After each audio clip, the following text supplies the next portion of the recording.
You're not afraid of the dark, are you?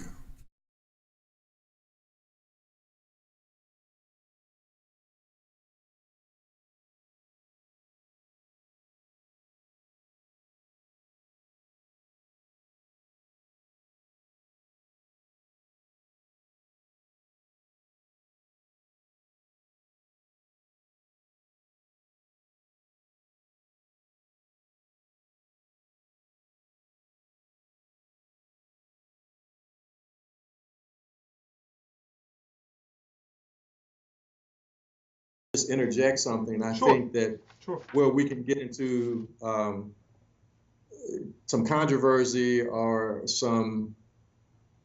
you get into some trouble when you take this idea of survival of the fittest, because that's what Darwinism actually developed into the idea that, well, in this whole evolutionary scale, you have the strongest and then you have the weak. You have the strong and the weak, right? Yeah. And the strong races are going to dominate the weaker races. The superior race is going to dominate the inferior races. Mm-hmm.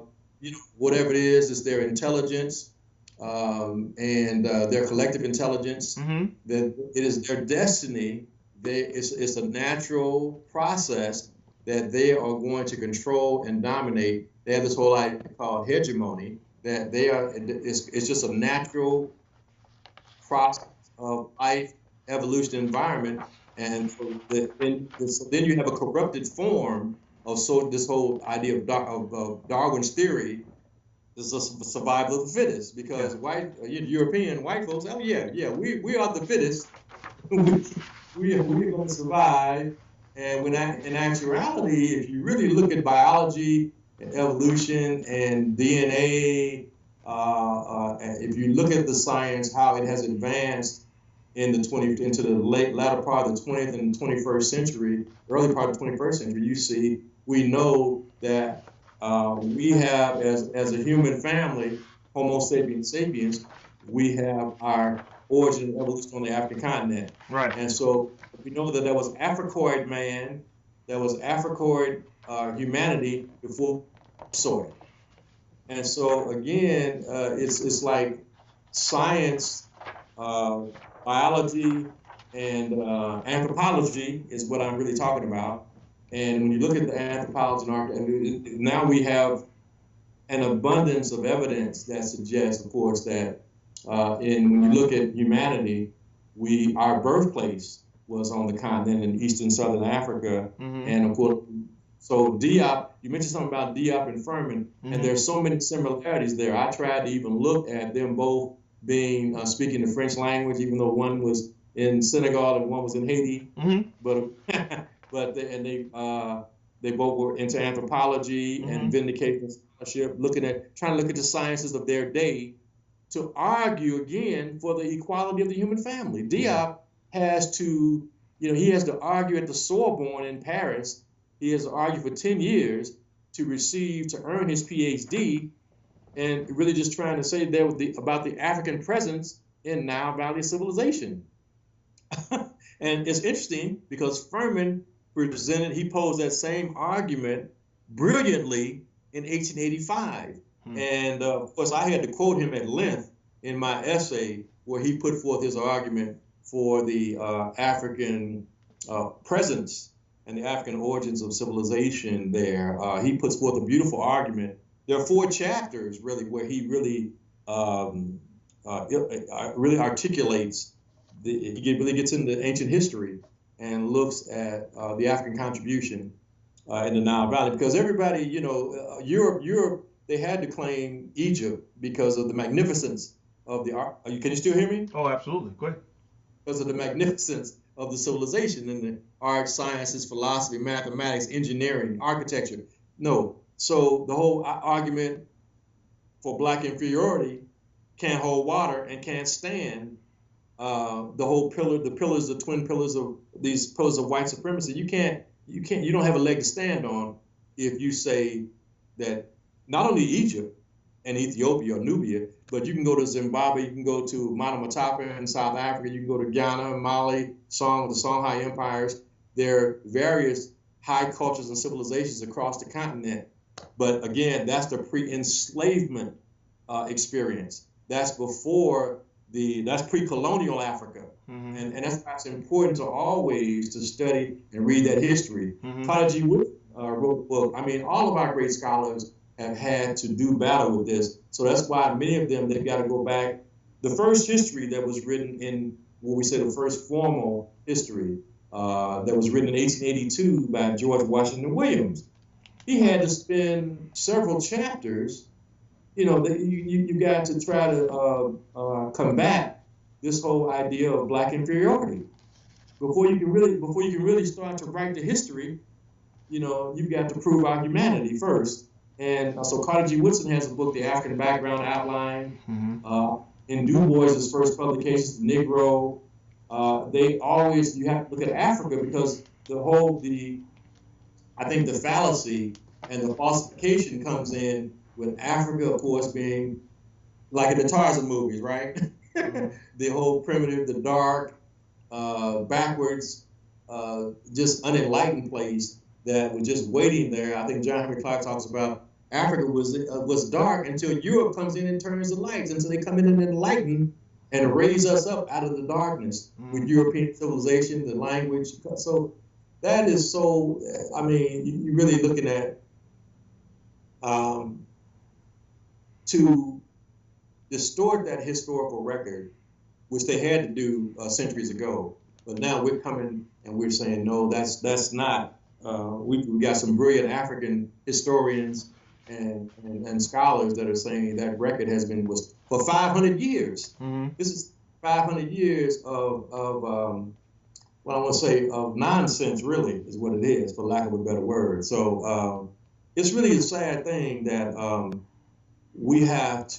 our scholars and our intellectuals have had to argue and debate and you know, all of these centuries, or all of these generations, I should say, just to get us at the table, man. We're equal. We're human just like you are. We've got the same weaknesses and frailties now. I mean, every ethnic group has maybe their own special gifts or their talents, things that they may excel in. But I think that you know, when you look at the environment, even here where I live. And I think today it's probably going to be about 110 degrees in Phoenix. And people with melanin, and this whole discussion about melanin, which was given to our ancestors as a protection against this whole intense sunlight, UV radiation, ultraviolet radiation, as a protective cover that we had when we lived around the equatorial region in Africa, and to lose that protection as we begin to move out. And now we're getting into what we call the evolution of the Caucasian man, because he does that same protection. So that can be considered a weakness, a biological weakness in the Caucasoid population. Because out here in Arizona, they have what they call, we used to call it the burn index. If you remain out in the sun, if your skin is unprotected, and you're out in the sun for 15 to 20 minutes, then you stand the danger of getting your skin burned, sunburn. And I didn't realize how painful that was, man. I've seen, you know, of course on Facebook and on social media, they have both that. Yeah. You know, but I'm a lighter skinned brother, but it'll take, I mean, for me to get sunburned, I really got to be out there a while. And those that are of a darker complexion than myself. And my whole point for bringing this up is just to say that the melanin protection, skin cover, it is a blessing for us and our children, right? Because I used to, man, I have said to my wife, I can't quite understand how white people can stand to even live in Arizona. How can these people stand to live here? Because I read an article a few years ago that talked about Australia, and I'm not sure what part of Australia, and then in Phoenix, Arizona, in the Valley of the Sun, you have the majority of cases of skin cancer, where people die of skin cancer, here in Arizona and in Australia. And so I'm saying, why would you want to remain? Because I see a lot of people, they love to sunbathe, they love to be out in the sun, they love to swim, they love to get the tans. But as you begin to age over a period of time, you are endangering your health. You're right. Yeah, that's true. So my whole point about that is that Diop tells us that man or humanity born in Africa near the Great Lakes in the equatorial region was blessed with melanin because that was a protection from and I think he opens up one of his essays with that statement and he mentions I think it's Glogger's law, and those creatures who are born in a human environment are going to be, and I forget the exact way he phrases it, but those humans are born in an equatorial region will be protected by the melanin pigmentation, that melanin cover, skin cover. So just another way that he tried to prove that early humanity was black skin and Africoid, Okay. So yeah, I don't know if I got kind of off subject there, but Diop and Firmin, man, they have so much in common. Matter of fact, there have been presentations that I've seen that various scholars have, where they have linked in their theme. They've aligned their scholarship and their work, even though they're 100 years apart. Diop, I think I wrote something that discussed Diop in 1986, when the first mitochondrial DNA discovery was made in that 1986.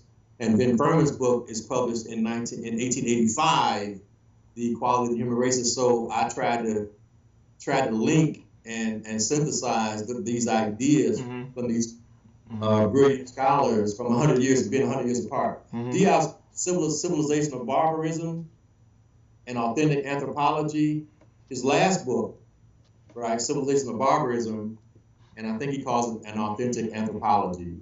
I think I have the subtitle correct.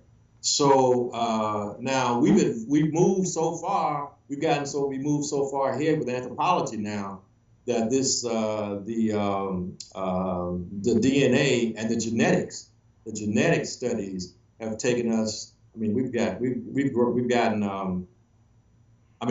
leaps and bounds ahead in science with this whole genetic, the Y chromosome and the mitochondrial DNA studies. I know Diop would be pleased, extremely pleased, if he were alive today to see the advances in this genetic science that we've made, because all of his ideas, his melanin dosage test, because he was a physicist as well as an anthropologist, and he could see a lot of the things he was doing in his laboratory have really come true and bear fruit. So that's amazing. But Antenor Firmin, if you look at, I'm looking at what he was able to determine in 1885. He even made a prediction. This is really kind of way out there. The one article that you shared with me, it was published here in the Arizona Informer newspaper, but it was syndicated, and they titled it Black Nostradamus. Yes. But the fact that he made this prediction, and that it was a whole paragraph in the Equality of the Human Races, that he thought that the United States would have a black president within years. And he gave some reasons why I guess he saw it that way. But he was writing around the time. I don't know how he could be so optimistic looking at because that was the year that, of course, launched the Scramble for Africa, 1885, and the Great Enslavement had ended, and then you had the dark days of Reconstruction, of attempted Reconstruction, and what one scholar called the nadir, the lowest point in African American history since the Great Enslavement had commenced. Dr. Rayford Logan, he coined that term, the nadir. This is sad that slavery has ended, and then we call more hell just as much from about 1880 to 1920, and still catching it, right? Yeah. But I mean, the lynchings that began to occur, the mob lynchings, and all of that, that terrorism of our communities, and the deaths of black men and women and children that occurred after the Great Enslavement was supposedly was over, right?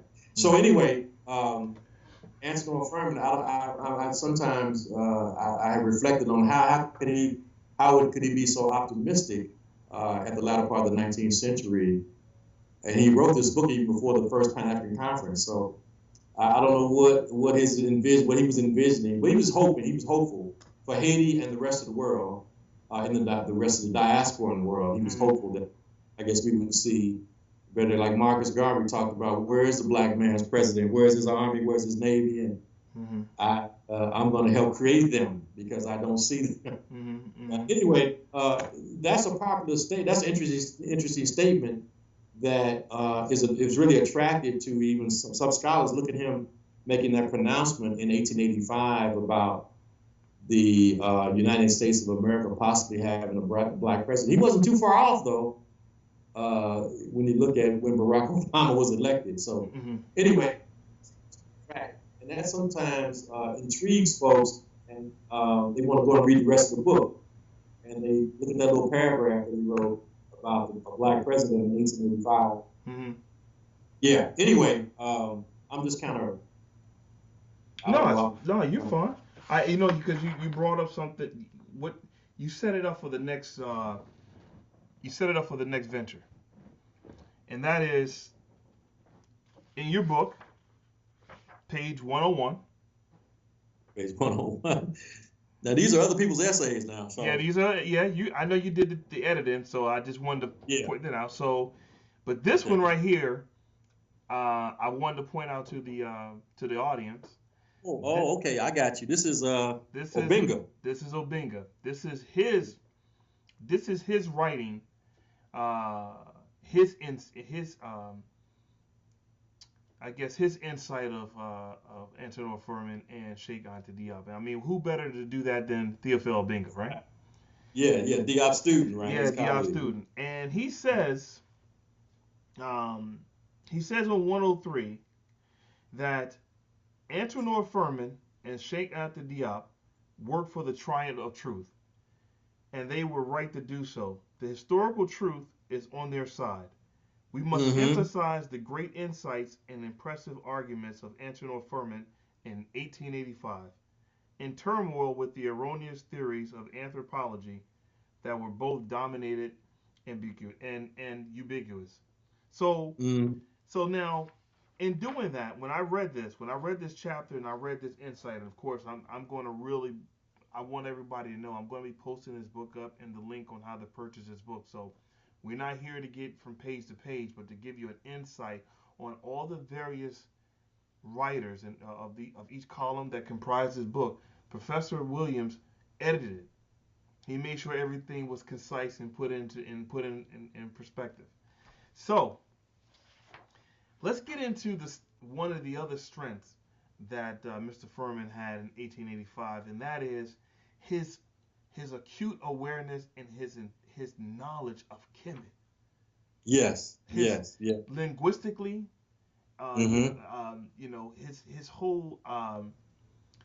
his whole breakdown linguistically was just extremely impressive. Understanding the meta nature. Yes. And knowing so. Yes. Let's get into that, Professor. Let's talk more about what made him so phenomenal to know about Kemet already at that time. Interesting, brother. It would take a brilliant Egyptologist like Dr. Theophile Obinga, who was a colleague of Sheikh Anta Diop's, by the way, that could be that critical and analytical of, and when he read Antenor Firmin's book, of course, him being able to speak French as well, like Sheikh Anta Diop. But I mean, when I found out that Obinga had actually written an article on Firmin, I said, we've got to include that. I was so determined that we had to include it in our journal, right? And so that was a process to contact him, for him to grant us permission. And we had to translate it first, because it was written in French. And I shared on my Facebook page the cover of that Ankh magazine back in 2008. But I wanted Aslan Charles, actually. I asked Aslan Charles would he be able to translate the article, and he didn't. He just didn't have the time. So he recommended Dr. Solution Joseph, another Haitian scholar, who not only translated Obenga's piece, but he submitted his own essay at the back of the book. And that brother writes some long chapters. I think it's about 40, 50 pages long, but we got the article translated and got it republished in the journal, and I'm so very proud. I am so proud because I mean, it's a pretty solid piece of scholarship, but to have Obenga's article in there really kind of puts the icing on the cake in my. So, but for him to be a colleague of Sheikh Anta Diop, and to then to reach back and to examine Antenor Firmin's Egyptological brilliance at the same time, his study of the language of some of the art. I think he has illustrations. The only illustrations in the book are in Obenga's article, right? Yes. And so it was a magnificent piece that he wrote. So I hadn't seen it. I didn't know he has some images of the. Let me just see here. This is there you go. This of King Tut here. Yes. And there's an exhibit right now in Los Angeles. There are two actually, but I think they're going to be there for another 3 or 4 months. But just to digress for a moment, this Nubian life-size statue of Tutankhamun, they're roughly 6 feet tall. Wow! And when the exhibit toured the United States in 1977, I heard a brother say when he saw the exhibit overseas, but when he visited, I think it was in Los Angeles or somewhere in the United States, this statue, there were 2 of them that were found outside the doorway, the entrance to King Tut's tomb. That they were not with the exhibit when they came here. He didn't see them, right? And so I'm wondering, is that another one of those things? Well, if people saw these, they might start putting it together. The ancient Egyptians were African. It was, like Nubian. Those Nubians are blue-black folks, right? Anyway, I just wanted to mention that since I did turn to this page in the book. But no other writer that contributed here. I didn't have any images or any what I want to say photographs that accompanied my essay. And so Dr. Obenga has some beautiful pieces. But anyway, for him to see the unity and the complementary, when he looked at Diop's books and looked at Firmin's book, and again, I'm like you, brother. I was kind of dumbfounded when you looked at the level of scholarship and that was available in 1885 or in the 1880s, right? On Egypt and on Africa. That of course you're gonna have to do. You have to do a serious. You have to do your research because it's I'm looking at what Firmin had to do, and it's amazing what he and others, even non-African scholars, were able to uncover at that period of history. Yes. You know what I mean? Yes. If you go back and look at David Walker, he mentions the Egyptians and the Ethiopians. All of the great historians, Martin Delaney, Edward Blyden, you look at George Wells Parker, right in the early, J.A. Rogers, Hansberry, because one thing that it came back to me too, all of the vindicationist scholars relied very heavily on Nubia and Egypt, because Nubia and Egypt, the idea, if you could really prove with solid evidence, with empirical evidence, that there was an African presence in the beginning, all the way through the 30 dynasties or the 31 dynasties. If you can prove there was African influence and presence there, then that would refute the idea of African inferiority. And this is, again, we've been doing battle since the 1830s. But the idea, all of our brilliant intellectuals relied, Nile Valley civilization, it's kind of like that's the foundation. All of the scholars, they began their research because, again, that was the classical civilizations like Molefi Asante talked about. These are our classical civilizations. We began, I think Diop said it best. When you look at Europe and European history, you begin with Greco-Roman civilization, right? That's where you start with Greece and Rome. And likewise, when you look at Africa and African civilization, we start with Nubia and Kemet, Nubia and Egypt. That's our foundation. That's the beginnings of African history, of where we have written history, we have language, like you mentioned a moment, art, mathematics, astronomy, agriculture, architecture, all of those things, you find all those evident in Nile Valley civilization. So it's people they were marveling, man, and just you couldn't believe the level of science and technology that existed in the Nile Valley. And I'll just summarize what I'm saying with this. You have a calendar, solar calendar, being used 6,000 years ago, right? I mean, pretty much the same calendar that we're using right now. Right. That you and I'm using, a timepiece, right. using. People are, you have the summer solstice, which we just had yesterday, a couple of days ago, June 21st, the longest of the year. Mm-hmm. They were calculating summer, winter solstices, and the two equinoxes. You had 30 days in the month, 12 hours of daylight, 12 hours of night. I mean, these are our ancestors, and they had, man, I used to ask my students, how long it would take to produce a calendar? Yeah. I mean, you have to study the stars and the moons for centuries. Like the Naphtaliplier. Yeah, I mean, and one of the fascinating things is during the summer solstice, before they began to build and construct these dams, where they could control the flooding of the Nile, because we know that the Nile would overflow the banks every year during the summer solstice. And I've read where the priests, astronomers, they noticed there was a star. I think it was one of the bright stars, Sirius, in the heaven. Mm-hmm. Huh? The same star that the Dogon was dealing with. The same star that the Dogon noticed, and so they call it the dog star, because it would alarm. It would give them warn them that the Nile was now about to overflow. Mm-hmm. And but again, that whole idea to notice that, to study that star, to study its movement and trajectory in the heavens, like the Dogon were able to do. They had a celebration every 50 years, a ceremony every 50 years, celebrating Sirius B. It was an invisible star. I think Van Sertima called it was invisible. It was a white dwarf. Yes. You couldn't even see it with the naked eye, brother. Yes. So I'm saying for our ancestors to ask astronomy, mathematics, and of course, we don't. If you talk about the construction of the Great Pyramid, the pyramids are aligned to the three stars in Orion's belt. So all these things, for Antenor Firmin, you're looking at the level of advanced.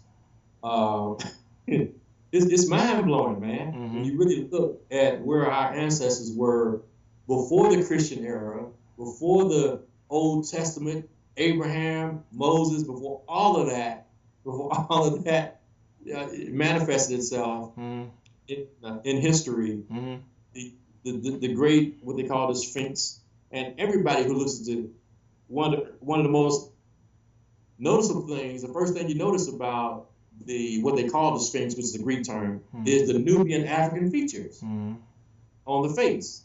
When Napoleon Bonaparte conducted his archaeological, his military expedition, it was also a scientific expedition, and they're measuring the face and the head and all, trying to determine the size of the Sphinx. And Baron Vivant Denon, along with Volney, they're writing that this is a face. These are facial characteristics of the African. Yes. These are facial characteristics of the Nubian people. And so that's why we rely so heavily on those writings.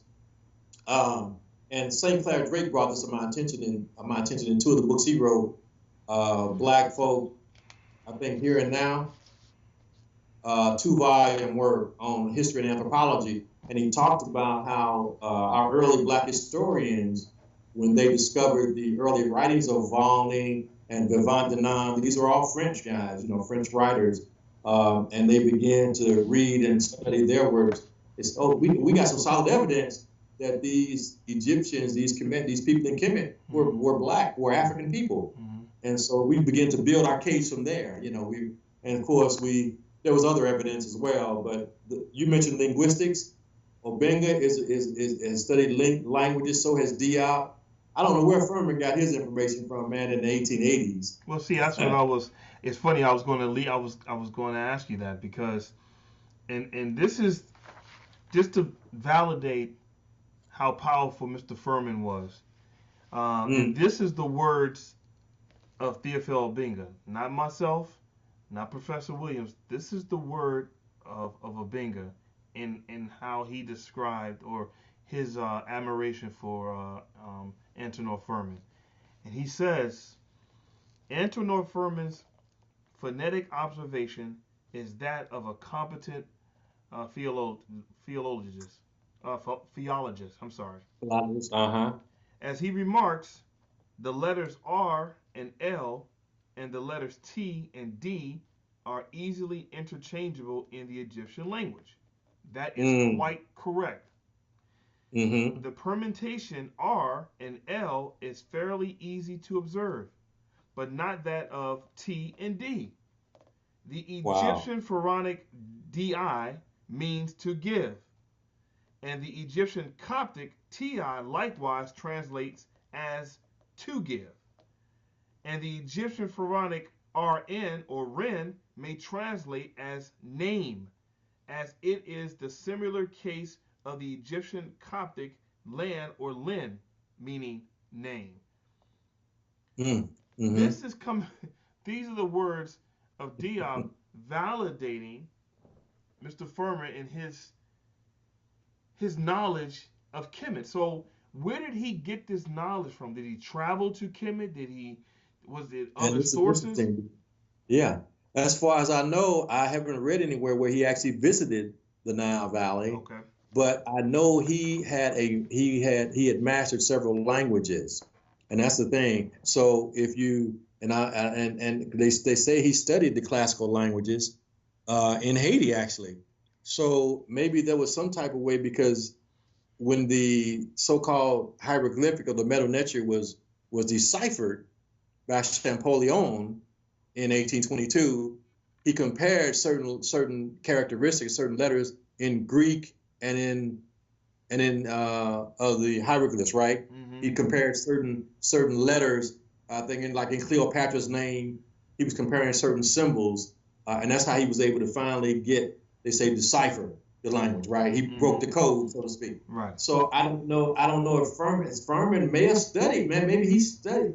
I've got to go back and revisit it, because it's possible he studied the Medu Neter.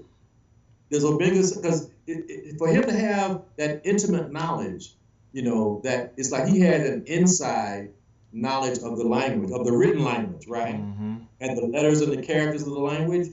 So perhaps spend some time mastering the ancient language of the ancestors, man. He would have had to almost, huh? He would have had to, and maybe he was self-taught. He did some self-study, or possibly maybe he had another friend. I don't even. That's a really good question. I don't know if Obenga actually answers that in his essay, but he is verifying for us that Firmin kind of knew he knew his stuff. I mean, he also indicated on page 109. I'm using these references for a reason, because I want people to understand throughout this book that I'm going to be posted for you guys to purchase, and I'm also going to give you the link to Professor Williams, where you can reach out to him and get the book directly from him. He even he indicates that Antenor Firmin also understood studying the plant life in that region. Yes. Validate. Botanical, Yes. Botanical, Page 109, top page. Like I said, when I read this book, my mouth dropped. I just could not believe how powerful this man was in 1885. And here it is. I'm sorry, what's that?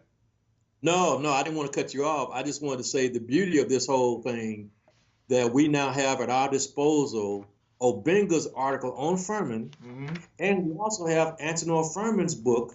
So the thing that I am so I try to keep from getting emotional about it, man. But for me to accomplish this, not only that we have Aslan Charles, who by the blessings of the ancestors, man, I give ancestral praise.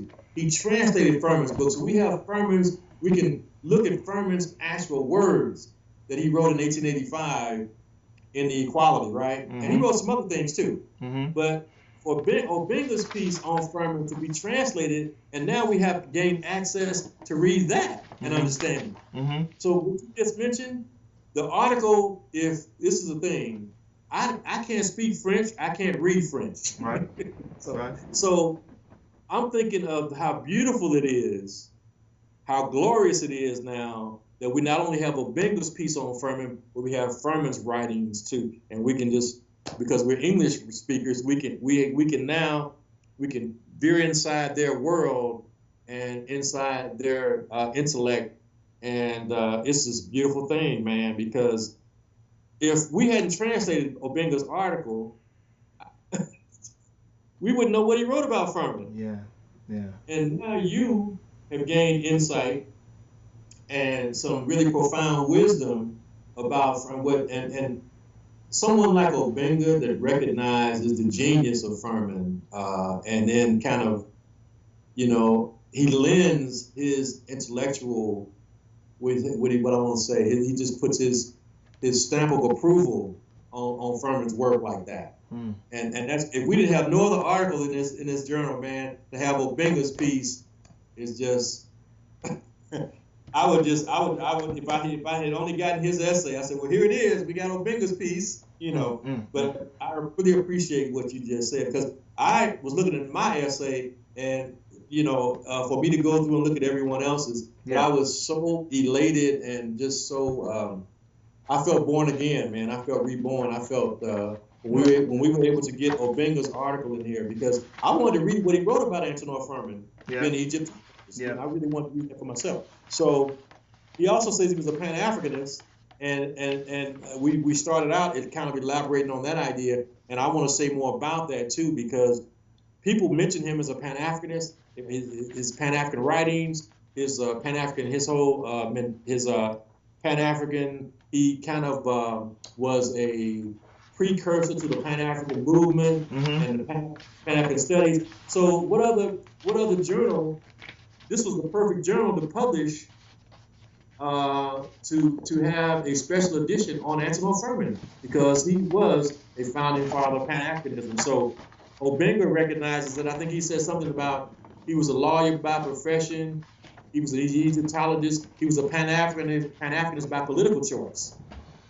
So Obenga also recognizes his involvement and participation in the early Pan-African movement. So it's just, so I just have to thank you for the work that you're doing, and we're helping to just get the word out about Firmin, Obenga, Diop, all of these beautiful, brilliant African-centered scholars and thinkers, man. Well, I'm not going to let you off the hook so easily, and the reason why, because you got to save the best for last. And I did this on purpose, because page 1 through 24, ladies and gentlemen, it starts off. It is entitled "Deconstructing Pseudo-Scientific Anthropology: Antenor Firmin and the Reconceptualization of African Humanity" by Professor Gershom Williams. So we're going to end it on this.